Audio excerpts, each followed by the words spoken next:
Hello everyone and welcome back to another instalment of the Warwick F1 Show. It has been a few days since we witnessed the events of a very rain-soaked Brazilian Grand Prix, which saw Max Verstappen back to his winning ways after a disappointing and unlucky Saturday where a red flag being brought out prematurely before the end of Q2 meant that he did not reach Q3, and a 5-place grid penalty meant that he started in 17th. But an incredible drive from him to take advantage of the wet conditions meant that he was able to get back to the top step of the podium, something he hasn't done since the Spanish Grand Prix. And this huge points haul for Verstappen compared to his championship rival Lando Norris means that Norris's championship hopes for the Drivers' Championship slip further and further away. However, this was not the main talking point of the weekend, the main talking point being the double podium for the Alpines. Ocon finishing in second and then his teammate Pierre Gasly finishing in third. This huge points haul for the team means that they now jump 3 places in the Constructors up to 6th place, meaning that Haas go down to 7th, RB to 8th and Williams down into 9th. This was adding insult to injury after what was a hugely disappointing weekend for Haas and Williams, Behrman being the only driver out of the 4 to actually finish the race, Hülkenberg being disqualified, Albon not starting and Colapinto crashing, bringing out one of the red flags in the race. We shall be talking about all of this and more on today's episode. I'm your host, Callum, and today we are joined by our Treasurer and ex-President Chinmay and some returning guests, Daniel and Vignesh. Thank you very much for joining me today. So first off, we're going to give you a quick rundown of the order from Chinmay himself. So if you wanted to go for that. Yep, so it's race rundown. So obviously, as Callum mentioned, obviously Verstappen putting in possibly in contention to be one of the greatest drives and victories in recent memory, with Verstappen coming from 17th, making most of all the chaos and the rain and all the stuff that happened, to actually ended up with a pretty dominant win with almost 19.5 seconds ahead of Esteban Ocon in second. The first of the 2 Alpines alongside Pierre Gasly, with a very, very solid performance for Alpine, and obviously, like you said, jumping 3 places in the Constructors and now in 6th place. George Russell, the Mercedes driver, finished in 4th place, just behind. Although he did spend a long time in the race in 1st place, starting second alongside Lando Norris, unfortunately due to, you can call it strategy errors and just general bad luck, meant he did end up falling behind and could not recover back up to the podium places. Charles Leclerc alongside him in 5th place. And then we had Lando Norris in 6th place. Again, even though he did the pole sitter of the Brazilian Grand Prix, lost his 1st place to George Russell in the opening turn, and unfortunately due to a bit of a team errors, strategy errors, and also driver errors, ended up down in 6th as well. Yuki Tsunoda, the first of the RBs, in 7th place, being promoted because Piastri received a 10-second penalty for colliding for the finisher in 9th place, Liam Lawson. So hence, Piastri was demoted from 7th to 8th. And Liam Lawson 9th place. Lewis Hamilton rounding out the points in what is a very, very quiet weekend for him. A very underwhelming weekend after being knocked out in Q1 in the main qualifying, and just an overall weekend to forget. Alongside his teammate, the race winner's teammate, Sergio Perez, in 11th place. I think we all know the drill with Perez at the moment. Ollie Behrman in 12th place for Haas, again a race to forget for him, followed by Valtteri Bottas and Fernando Alonso and Zhou Guanyu. We did have 5 non-finishers: Carlos Sainz, Franco Colapinto, Alex Albon, who did not even, and Lance Stroll, who didn't start the race. Albon due to crashing out in qualifying, and Lance Stroll due to crashing and beat himself in the gravel trap during the formation lap. And obviously Nico Hülkenberg, who was disqualified and actually being shown the black flag after Marshall pushed him out. We shall get into some of the more talking points to do with those drivers a bit later on, but first off, I'd like to go around and give some ratings. I think this is going to be quite high compared to some of the ones that we've had previously, even though it was quite a long race. But Daniel, if we start with you, what did you think of that race out of 10 perhaps? I think the race was great. I gave it a solid 9 out of 10. I think it had everything you could want from a banging Formula 1 race, to be honest. We had rain, we had DNFs, DSQs, DNSs even, which aren't always great. But drama, controversy. The reason I didn't go for a 10 was because maybe the one aspect that was lacking was a continued battle for the lead, which we have had in some previous races this year. I think we were slightly denied that by the timing of the red flag. Max Verstappen didn't have to pass some of the faster cars on track like Leclerc, like Russell, Norris, because they were the ones who boxed before the red flag and got unlucky. So, but yeah, overall it was just another Brazilian banger. Yeah, and I agree as well. I think I'll give it a solid 9.5 out of 10. Like you said, maybe it wasn't the perfect weekend because of the fact that there was no actual proper, fight for the race lead. Maybe in the beginning there was a bit between Russell and Norris, and then obviously, and that's only real overtake for the lead happened when Norris overtook Russell in the rain. But I felt that, but other than that, it was genuinely an overall. We had like you said, we've had everything. We've had crashes, we've had overtaking, on track actions, shock results, red flags. A fantastic qualifying session in that morning as well. So I feel like it would be like a 9.75 for me, I think. I didn't realise you were going into that deeper well, fraction I think of. I'm gonna go especially for Brazil, but I think it was a fantastic weekend. Vignesh? I agree with both of them. I think I need to give props to the FIA for actually allowing a wet race after a long time. I think the last proper wet race we had was probably Zandvoort last year with the chaos at the start. So I thank the FIA for giving us an absolutely crazy qualifying session in the morning, 7:30 in Brazil, which a lot of drivers were. It reminded them of the karting days Russell was mentioning about before the pre-race. And it was nice to see some shock exits in Q1 and Q2. I mean, Max was the biggest one of them all. And him seeing him fight his way back up was special. Just a fun fact, like Catch used to do that, so I just want to throw in. This is the first time since Japan 2005 that somebody from P17 has won the race, which was Kimi Räikkönen. Really? Wow. So that long. And I think only 5 drivers have won from P17 or below. So that's another interesting fact as well.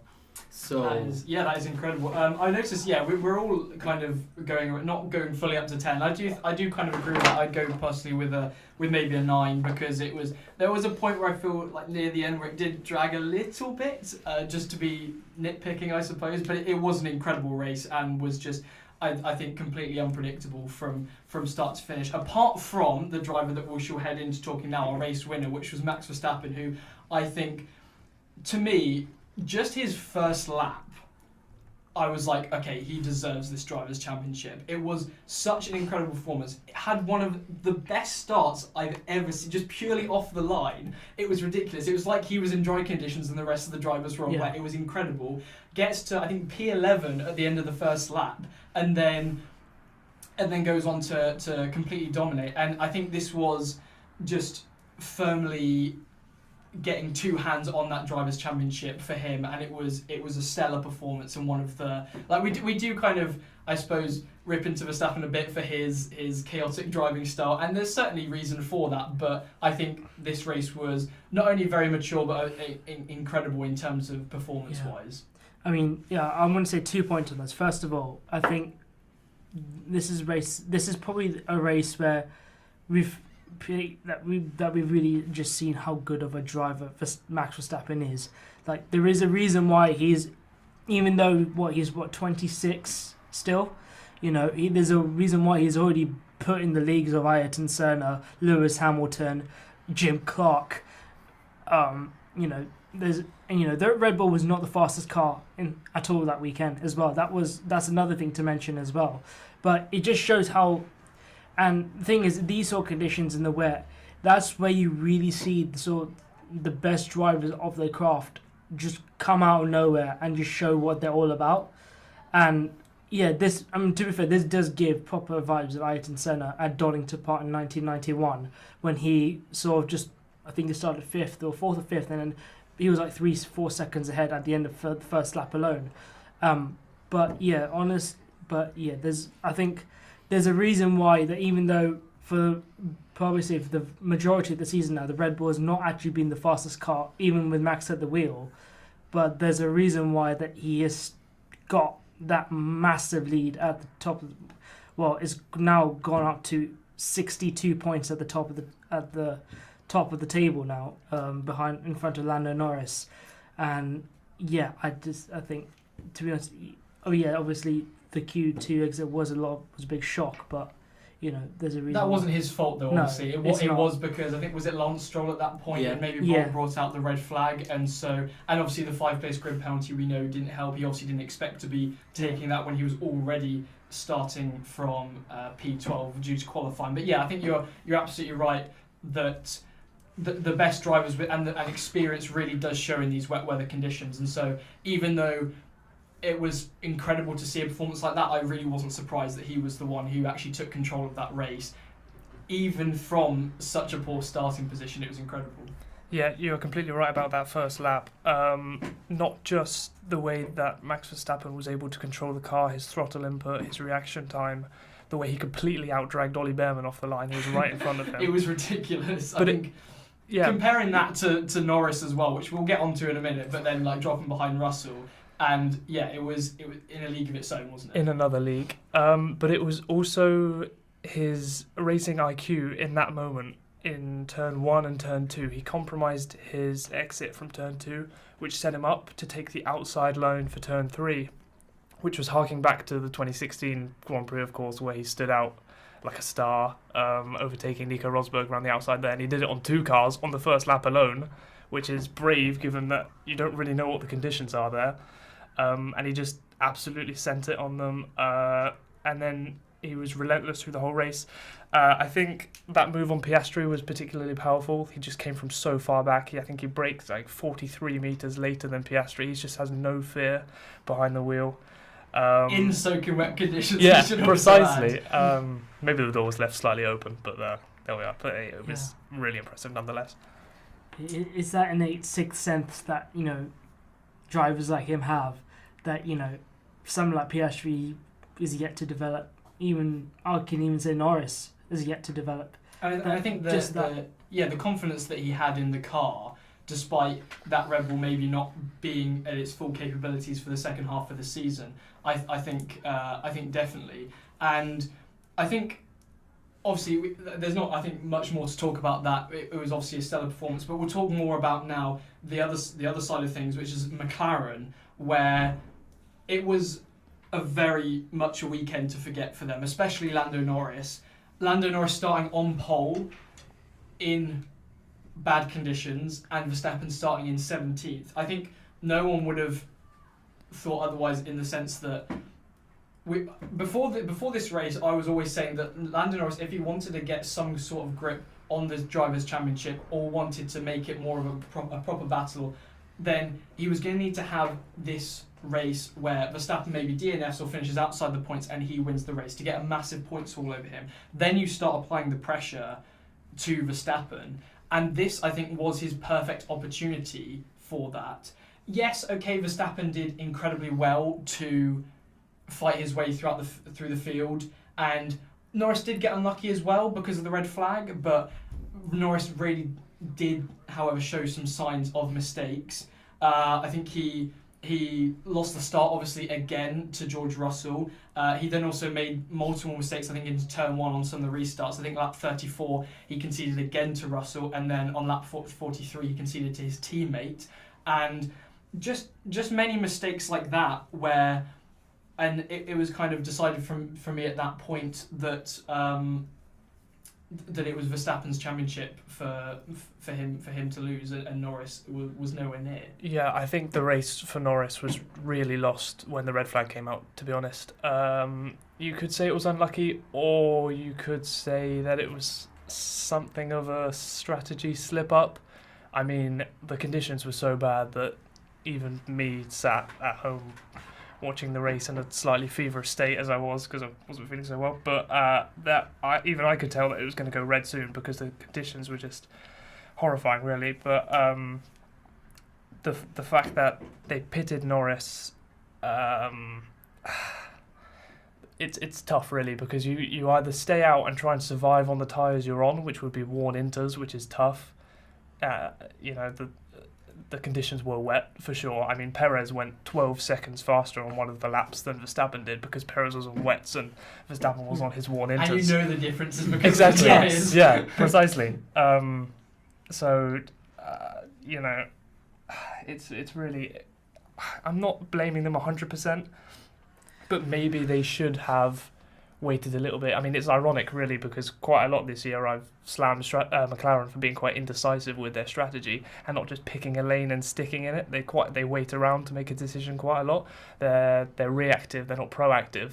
But missed this time. Maybe they should have waited a bit longer to see how it developed. Yeah, another stage which I'm sure we've talked about a lot this season, where the inexperience is showing, and I don't want to really blame them too much for the fact that they did come in before the red flag. Like, that is just something that can go either way. If a red flag didn't come out and the new tyres that McLaren put on happened to work really well, then you could just see it go in the complete opposite direction. And it was just unfortunate that the weather was quite unlucky for them, in that it did start seriously pouring down. But I still do think that Norris should have done better. He at least should have, especially starting from pole, he still should have aimed to be up there. Whether he can beat Verstappen in the wet is a whole other story. Verstappen has obviously got a lot more experience in that department, and that's certainly one of his specialties, as he showed this weekend. But it wasn't. Yeah, he certainly could have done more, I think, in terms of his own race, Norris. Piastri didn't as well have the greatest race either. They did quite well in the sprint, we should mention. They did get the 1-2, and they did, I think, made the correct decision of swapping the two drivers round. Yeah. I want to know what your guys' thoughts are on this. But yeah, I think it was maybe the right decision, because they do need to start focusing on the Drivers' Championship. But do you think it was unfair on Piastri? I feel like it's a bit unfair on Piastri, given that he had he got pulled quite fairly and had a good race. And he was keeping clear of. I mean, he had a good distance to Norris for a bit when Norris was out of DRS and maintaining the lead quite well. But when you're looking back in hindsight, of course, it's the right decision, given that they were fighting for both the championships, and if there's any chance to gain points on Verstappen, that's probably the best opportunity. The way they went about it was a bit weird, in my opinion. The fact that there was an opportunity where Leclerc was out of DRS, they should have swapped then, instead of waiting to see what was happening between both Leclerc and Verstappen. So, talking about that, McLaren this year sort of reminds me of Ferrari from 2 years ago. With the way they've been handling the championship. But the only difference was maybe Ferrari didn't have the fastest car for a decent amount of time during that year. And also in terms of mistakes made, because I'm a Leclerc fan and I just kind of see the resemblance that this might be like this race that Norris had reminds me of Leclerc in France 2022, which I personally didn't like. But the fact that there's so much pressure mounting onto him, and the fact that McLaren have been making mistakes strategy-wise kind of shows, and maybe they need to take a year off, maybe Norris especially, come back and maybe try again next year. Yeah, I think, I agree. I mean, actually that's a good point. You actually bring Charles Leclerc into this as well, because I'm seeing a lot of parallels with Charles Leclerc in this prime and Lando Norris right now. And I talked about this on the US Grand Prix podcast as well, where, I mean, to be fair, a lot of it is to the fact this is the first actual year Norris is actually competing regularly for wins. But even then, if you had he's been doing this for, since halfway through 2023, really, when McLaren have kind of had the fastest car for the vast majority of it. Probably not as much now, because now the McLaren's been regressing a little bit on that tracks that the car doesn't like as much, especially with low speed corners. But then it's all about the idea of like killer instinct, that I keep mentioning, that I don't feel Lando Norris has got in him at the moment. Like, I know this is a Brazilian Grand Prix review, not a US one, but like the fact that I brought this up, when the fact that Lando Norris did not even try go down the inside once against Verstappen. I know Verstappen's a really aggressive driver, but you've got to fight fire with fire. Exactly, you've got to fight. You can't just sit there and hoping. And that too as well. I knew that the McLaren had much better brakes than the Red Bull that weekend as well, because like the back straight as well. Like the McLaren during qualifying, McLaren gained 3/10 on the Red Bull just in the braking zone alone, for example. So like, okay, obviously the race pace is different, it's a different setup, and the brake balances will be different as well. But I just feel, and the thing is that Lando's cracked quite a few occasions now with being under pressure. And the thing is, this stems right from Russia 2021. Yes. The fragments as well.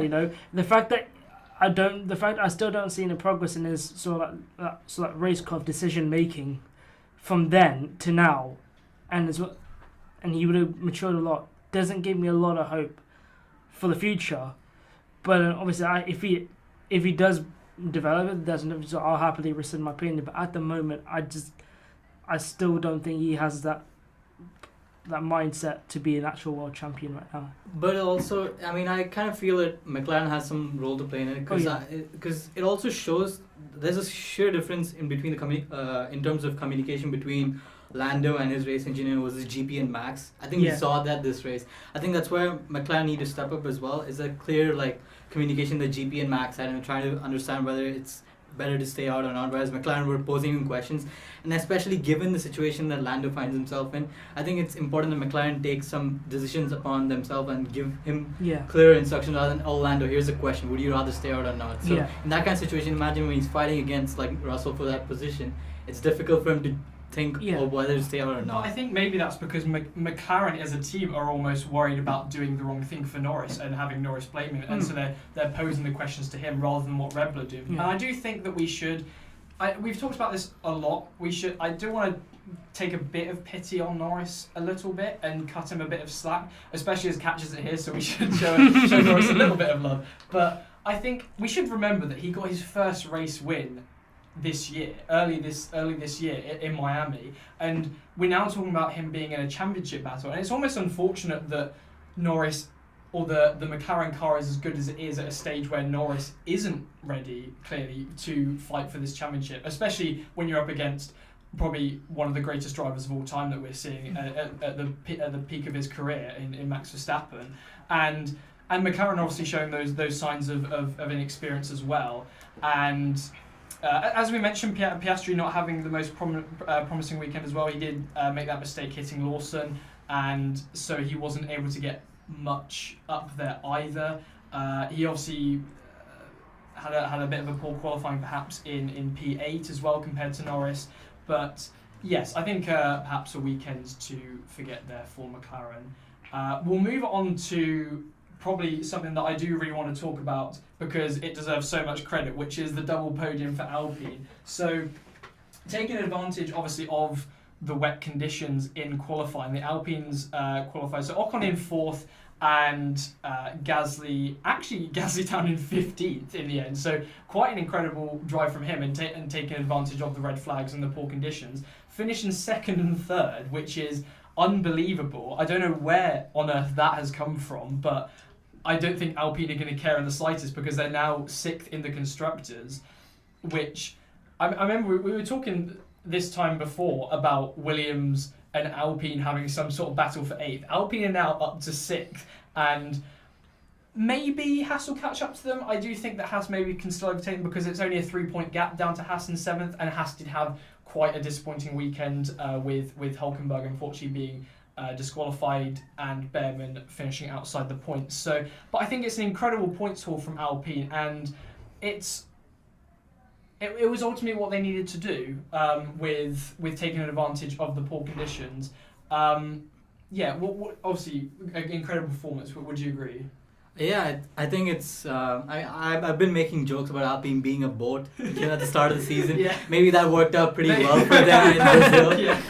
I think Alpine, honestly, they might have just set the car up for the wet, given that they were aware of the weather conditions that were on race day. So maybe they clearly mentioned that they were struggling in the dries, and we saw them in the sprint race. They were nowhere. Gasly did a pretty good job in the sprint race to finish P7 or P6, if I'm not mistaken, grabbing crucial points in the supposed fight against Williams before race day.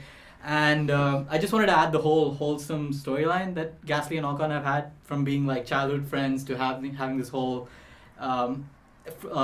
friends to enemies kind of arc where they're fighting for the sponsors during the karting days and hating each other almost to the point where they wouldn't talk to each other that much, now to being on the same team and getting double podium in the same race. I think it's quite fantastic, and it's a shame that they're parting ways. But I guess it's a nice way to end this story. I think this is certainly not, or maybe a little bit of a surprise from Ocon, but certainly not a surprise, I think, from Gasly. I think he's been performing really well and carrying the teams at some stages in the weekend. He obviously got points in the sprint, which I think is almost not as incredible of a performance, but it still should be talked about because that was in relatively normal conditions, I suppose, compared to the race and the qualifying, which was obviously compromised a lot because of the rain. And Gasly has been he's been getting some incredible points over the last few races. Did finish in 10th inside the points in Mexico and a lot earlier this season. And yeah, now they are in 6th place. Do we think that Alpine can now finish ahead of Haas? Because this is admittedly is still a little bit of a freak weekend, and we know that Haas have been incredibly consistent this season to get that points haul, and it's only a 3-point gap. So what do we think? I'm putting you on the spot here a little bit with this question, but I want to see what your answer is. I don't think so. I think Haas, maybe they don't have the momentum as such, but I still think they have a faster car in the dry. I do think it was a masterclass from both the drivers of Alpine. I think Gasly is a bit of an underrated wet weather driver, to be honest. He got 2 top 3 finishes in the races last year, and both of them were in wet races. So he kind of comes to the fore in that scenario. He pulls the right strategy decisions at the right time. But as for the constructors, I see it as, I think it will shake out as Haas, RB, Alpine still. So you think RB will overtake Alpine as well? I think they have a faster car than Alpine. Don't forget that they've got 2 drivers firing on all cylinders at the moment. Yuki seems to pick up a little bit form. Liam Lawson's hit the ground running since replacing Ricciardo. I'm still extremely angry at the way how they booted Ricciardo, but it is what it is. That's a story for another day that we've already gone extensively into. But we should give Alpine some credit because it was actually quite a successful weekend for them as well, finishing in 7th and 9th. So also somewhat taking advantage of the rainy conditions and maybe not getting as much luck as Alpine. But also Alpine did have an incredible performance. But so you think that it's going to be that Haas and RB will overtake Alpine, but then Williams are probably a bit still too far behind, because we should remember that Alpine I don't think even had 20 points before this race, and so this has really shaken things up down that end of the Constructors' Championship. What do you guys think? Can you expect Alpine to hold out in 6th, or are they going to drop back down come the end of the season? I think Alpine. Haas should definitely be 6th. Levy K-Mag was out this weekend as well for illness, but I think he should be alright. For a worst case scenario, he can always do his shenanigans and for Technico Hulkenberg if needed. So, you can always count on that. But I reckon it'll be close between RB and Alpine because RB are not the most consistent point scoring car either. So, and considering of the 4 drivers, I would say still Pierre Gasly is the man who's most in form of the 4, between Alpine and RB. So I reckon if Gasly does score a couple more points, I reckon they can still hold out for 7th. But I think at least the fight for 7th is going to be a lot closer. But I think Haas should run away with 6th. Unless it rains in the last 3 races like it did in Brazil, yeah. I still think Haas has got in the bag.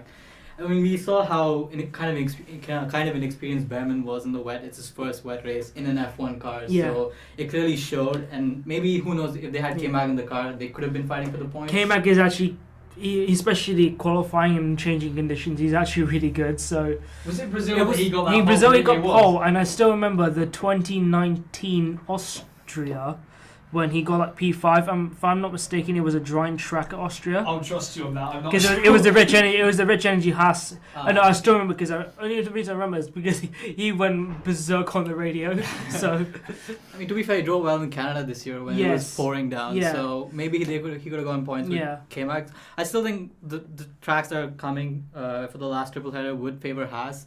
And I think Gasly will pull his punches. I'm pretty sure it'll go down the wire. But I reckon RB, Pep, Alpine. Yeah. No, I think I can see that. Maybe Haas, Alpine. RB. I'm not entirely convinced at. But I think certainly if Tsunoda, because Lawson I think has been performing quite well, and Tsunoda, this is maybe an opportunity for him to kind of show a turnaround in the form, because we know he hasn't been up to standard for a lot of this season, but in this race obviously did very well, got P7, and hopefully this can be a bit of a turnaround in form from him. We should say that as well, that for Haas it was quite fairly unlucky because of a disqualification for Hülkenberg. The first time someone has been disqualified since 2007, was that right? During a race. During a race.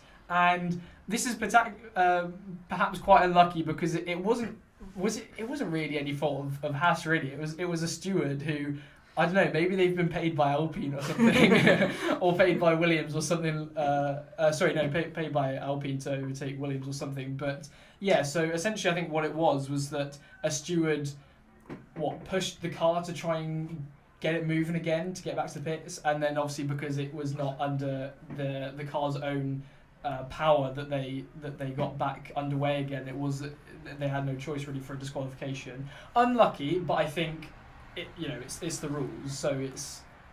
Yeah, I think it was a bit of a freak accident, to be honest. The fact that Hülkenberg spun, and then it just so happened that he ended up perched on the banking of the old circuit, so that his the middle part of the car was higher than all the others, so there were no contact patches between the tyre and the ground. I think it was quite unlucky. But yeah, the marshals just pushed. I think they lifted up the front wing, got the car going again, celebrated like crazy. Marshals, they were so happy.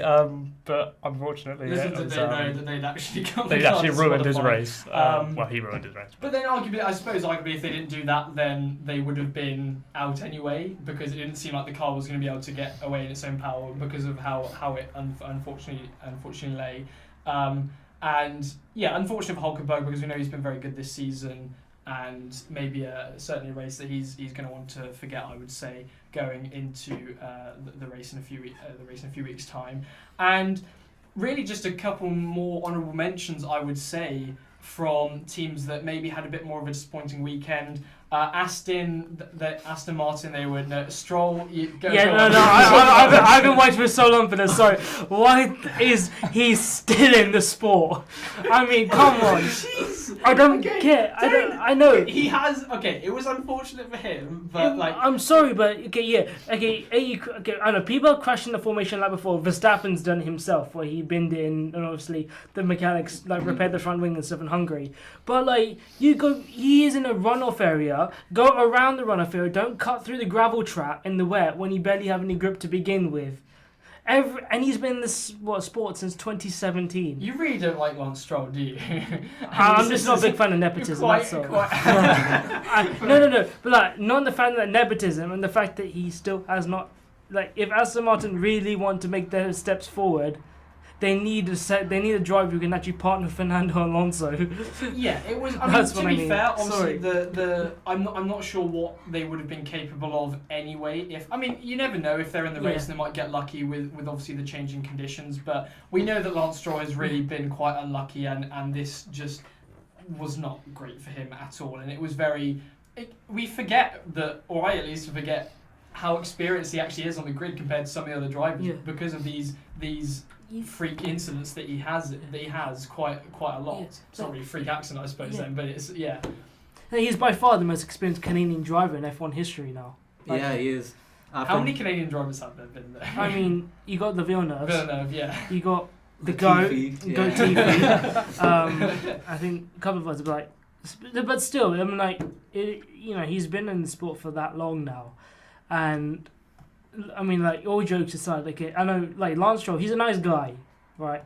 Have you met him personally? Have you? No, but I don't have any personal hatred towards him, but in terms of as an actual this is meant to be the best drivers in the world, and I feel this sort of thing where you're just hogging that spot, it's 100% I feel the case with Lance Stroll. I know he's people. Everyone knows that he's literally there now because his dad owns the team. But there's not that many drivers on the market right now. But certainly you could just pick up another driver to partner in. Even Daniel Ricciardo, I'd say would have been better. Hang on a minute. I'm not Don't, sure. don't diss Daniel Ricciardo. He just okay. No, he has been but realistically, he has awful. been so inconsistent since Yeah. he left Red Bull. To be honest, so But it's still more consistent than Lance Stroll. he's had a bad season. I think He's had this season, especially. Yes, He's had a bad few seasons now. It's not been a singular season that he's been. Name an actual season where he's actually been good. 2020. I'm not. But that I think Sorry. it's down to the cars. I think that's down to the cars. I think the Racing Yeah. Point was probably the second best car. Third, Was definitely that was the the year where third. they just stole the Mercedes? Yeah, pretty exactly. Racing Racing Point. That was a Yeah. good one. No, So like it's honestly. I was just baffled that he chose to like drive through the gravel. Like Yeah, any, Yeah, there's any actually a path around. Isn't like there? or he could have just rolled. Like I think No, no. the car was rolling back anyways though. Yeah. Like based on the incline of that Yeah. turn, it was going down. So I'm guessing I'm pretty sure they must have had like track walks where they talk about the gravel. I'm pretty sure his racing engineer would have told him like Yeah. try not to go through the gravel or like, something like that. considering that morning people got beached in the gravel Exactly. in qualifying. Like I really hope that Oscar might. If anyone's listened to the recent episodes and seen Oscar, who's a big Lance Stroll fan, I really hope he's not listening to this because he might not be my friend anymore. That I've allowed this to happen. Did you see, or did you hear that the crowds are actually chanting Drogovic's name? Yeah. Around the grandstands Exactly. when Lance Stroll was trapped in the gravel, because obviously he's dear. Brazilian as well, so they were liking him. Yeah. Hey Callum, why did the marshal cross the road I don't know. to recover Lance Stroll's car? sorry, Oscar. I'm certainly Won't happen stealing again, that Oscar. from you. I'm sorry. Yeah, so moving on from the oh, actually we should mention Alonso. Obviously he did not have the best race either. Again, the car wasn't really up to standard, but I think I do give some credit to him that he obviously actually finished the race because his team engineers, as he said, was able to fix the car, and so they did a very good job of that. Williams as well, very disappointing, especially the fact that they've been leapfrogged by Alpine in this race, but not being able to fix Alex's car before the race, obviously a consequence of having the qualifying move to Sunday, and then Colapinto with a crash on his own accord as well, we should mention, which in fairness is against the run of how he's been doing, because we know he's been really successful and strong in that Williams seat since he first came in midway through the season, and yeah, again, a bit of a disappointing one for him. And then finally, I think we should just touch on Hamilton, because it wasn't a very great race for him. Obviously, in qualifying, going out in Q1, which wasn't great. And it's not like this is the first we've seen from Hamilton. In the past few races, he really hasn't been himself and managed to rescue a point. Not great when Russell is starting on the front row and does end up getting into first place, and obviously finishing outside the points in the sprint, finishing 11th. And yeah, he's not really looking comfortable in that car. Do you think that can we argue that this is maybe a car problem? But Yeah.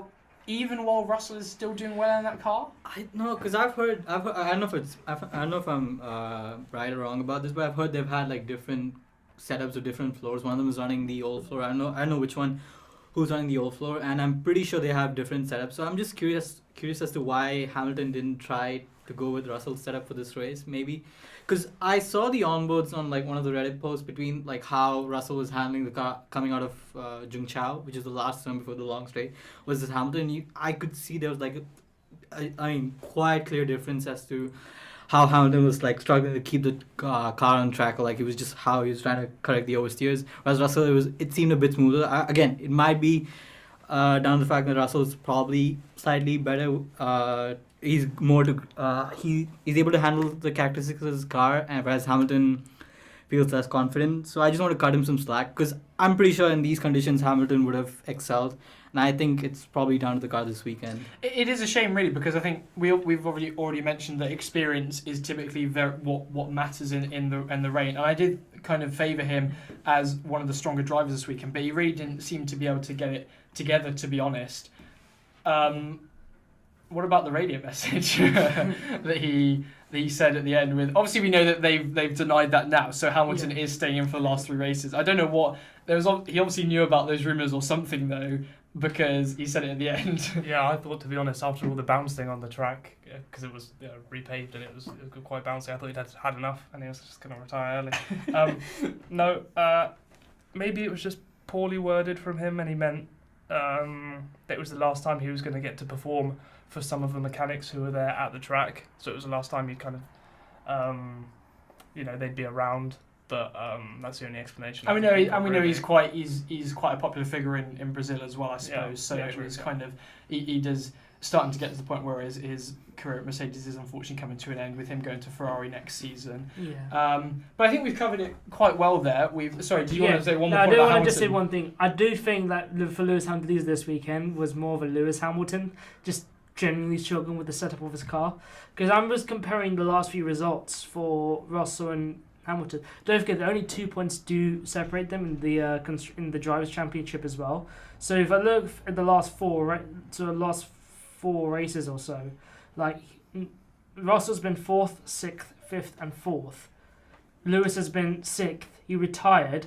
I don't know where he was racing in the US Grand Prix. I think he was not too far behind actually. And then he actually beat him in Mexico, and then 10th in this race as well. So I think, maybe Hamilton has struggled a bit more in general, and the thing is these current regs don't fit to his driving style at all, which has sort of been the record throughout anyway. But yeah, I think, to be honest, I think this was just more of a car just issue with setup from what I saw with Lewis, because like if Lewis, thing is, obviously we know how much he complains about his tyres, for example, but like Lewis doesn't generally complain about his setup that much, so I feel like it might just be more of a setup issue for him this weekend. I think it's time for some predictions. We'll go over them. So if anyone listening hasn't gone through or hasn't heard our predictions before, then you should definitely stick around for some future episodes. But we essentially rank our we predict our top 5 in the race, and then we predict a 1, 2, and 3 point prediction. With the higher the points that it is worth, the more unlikely it is. And Catch, our society president, unfortunately couldn't be here for this episode, but she had the first pick, went for Norris, and it didn't really work out for her that well. So she went with Norris in first, Hamilton in second, also not very good. We should specify this is for the race as well. This top 5, not for the sprint race. Leclerc in P3, he obviously got P5, so that's 1 point for getting a driver that's in the top 5. Piastri in 4th, which didn't happen, and Verstappen in 5th, and he obviously won the race. So that is only 2 points from Catch's top 5. Then for a 1 pointer, she said that an incident during the sprint race, and we defined that as double waved yellows. We did absolutely get that. That's the 1 pointer. Ferrari outscored Red Bull during the weekend by 35 points. I don't think that happened. I don't think I need to calculate that really, especially with Verstappen winning and Sainz. Unfortunately, we haven't even actually mentioned Sainz crashing out in the main race. But then the 3 pointer was that a red flag would happen due to the weather during the weekend, and I think we said that we would give that, especially as we had a bit of a delayed qualifying because of the wet race. So that is 6 points overall for Catch, and that means that she goes up to 129 points in the predictions. Chinmay, did you want to run through your predictions I actually don't have them on me because obviously I wasn't there to make these predictions. Yes, you're right. So this was the predictions that was made by Oscar and read out by you. Well, I can give them to you now if you wanted to. Just take a look at those predictions from that Oscar made for you. You can definitely tell that they are Oscar that's made them. Yes. Yeah, considering especially the 3 pointers. So, obviously, the top 5 was predicted Russell, Norris, Hamilton, Verstappen, Leclerc. So what's that? Verstappen was first. Verstappen was first. Sorry, Russell. So actually, the one place he did get. See, Russell. He predicted Russell to win, but he came 4th. But Leclerc actually did come 5th. So that's actually 5 points from those predictions. The 1 pointer, there was a first corner incident on the first lap. I don't know if it was meant to be the sprint or the main race. I assume the main race. I think the main race. In which case, in the turn 1. I think is that in the first lap or was that in general? Because we did have some first turn 1 incidents. It was the first corner incident. So it's first corner incident. So yes, so turn 1 incident we did have that. I think we had. I think Norris maybe got forced off at some point in the race. Oh, and also we did have Piastri after colliding into Lawson. Which was coming out of turn 1. So I think I think I'm happy to give the 1 pointer there. Yeah. I like the 2-pointer. That was like, Martin Brundle gets blanked by a celebrity. He didn't do the grid walk. No. So No. that is So unfortunately that is not a That's Leonard 2-pointer. Boyd, and then the third 3-pointer was Lance Stroll scores Which points. unfortunately was over before the race even You started. get- yeah. So that's So good. How many points is that? That should for be you? 5 or 6. Yeah, Six, so just 6 points, 5 points from the top 5 and 1 point, the 1 point prediction as well. So 6 points, and that takes you up to 131. Now let's have a look through mine. So I had second pick, and I went with Leclerc. So I predicted Sainz correctly to win last race. For some reason I switched over to Leclerc, but it's a good thing I did because he was the only Ferrari remaining in the race come the end. So that I went with Leclerc P1, he obviously finished in P5. Verstappen P2, he won the race. Norris third, which unfortunately he didn't finish in the top 5.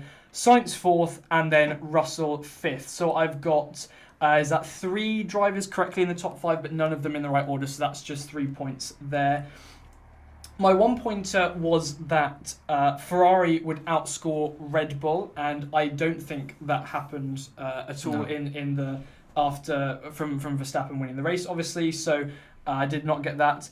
I then said for my 2-pointer that all 7 race winners this season, so that is the McLarens, Mercedes, Ferraris, and Verstappen, would score points, so appear in the top 8 in the sprint. And unfortunately, that did not happen. We had Hamilton finishing in P11th, so that did not happen either. And then my 3-pointer was that 3 cars faced backwards at some point in the race, which I think because of the spins, I think we did get plenty of that. I remember counting that up. I can't think of specific examples. We obviously had Perez going around on the first lap. Sainz, Behrman. There we go. Lawson. Unfortunately, I didn't get any more points for the more drivers, but yeah, so I did get that. So that is 6 points as well, I want to say. I think it's 6 points as well. We've all got 6. We've all got equal points this weekend, so none of the difference does not remain. So I'm up to 135. So just to recap, I'm still in front on 135. Chinmay close behind at 131, and Catch even more close behind Chinmay on 129. But that is pretty much it. I think we've summed up quite well all of the events from what was ultimately a very chaotic race.